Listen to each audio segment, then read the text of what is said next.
Hello everyone, my name is Roisin Liu, and this is my signature assignment topic for our final for EDP 310, Understanding the Brain. So my topic is how musicians have better memory. So let's delve into it. My interest in this topic stems from my passion and love for music. I've been involved in music my entire life. I know how to play 3 instruments, which include ukulele, piano, and guitar, your basic 3, and I'm just incredibly passionate. I love singing. I was assistant music director in my a cappella group this year, and I've been now elected to be the music director. So I'm very, very stoked. I've made a few arrangements of popular songs, such as Good Luck Babe and Seven Rings and Ain't It Fun? So I think I've always had such a passion for it and how it's adapted my brain in different situations for the better. And also, I've been able to connect with my brother who has nonverbal autism spectrum disorder, and he has grown to like music a lot more now. So let's keep delving into it. Music on the brain. So according to the resource by Talamini from 2017 that I have provided to you, music improves memory significantly. It connects the influence of emotions while the memory is happening, during that memory, to retaining the memory. So this is incredibly important in Alzheimer's disease. Secondly, stated from the Talamini article, it's, quote, music helped with detail-based memory, but only when the level of emotional arousal was just right for that person, end quote.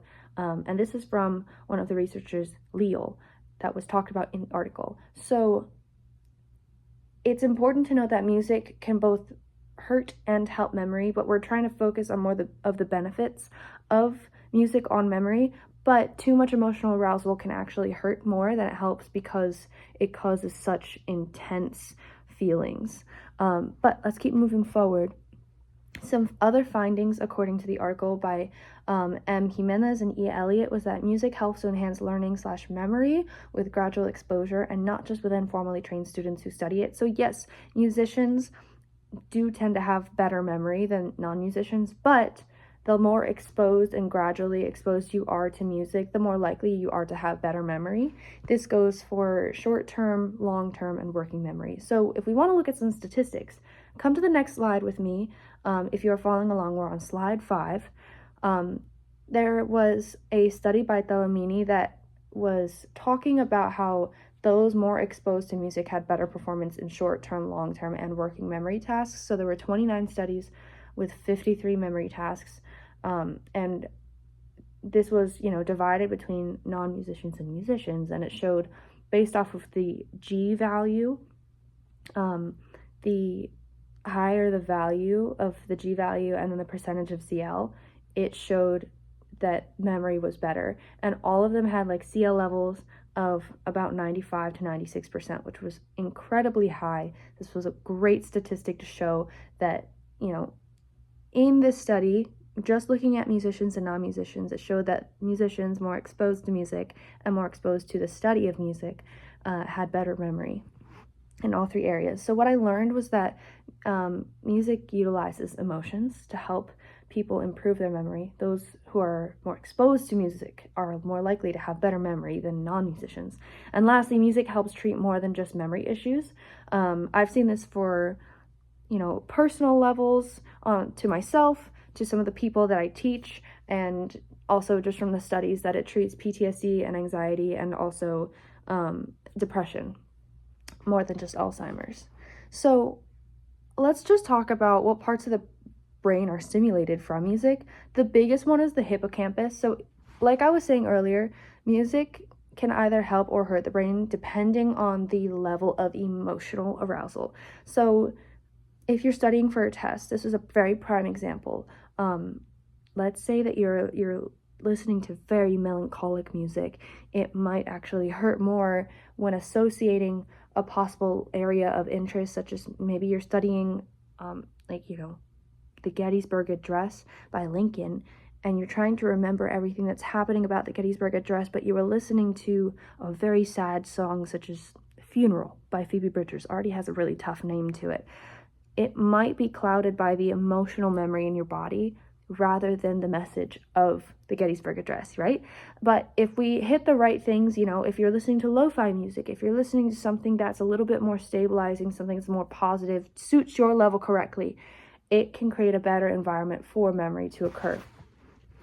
And again, it turns these experiences into memories, the hippocampus does. So why does music help improve memory?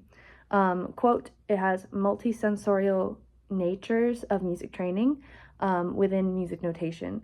And then we also associate music notation with sounds and motor actions. And it also involves chunking, which I can talk about in, my next slide. Chunking is basically taking pieces of a song and learning those pieces and then putting it together rather than trying to all clump it together at once and learn it, because then it can get really messy.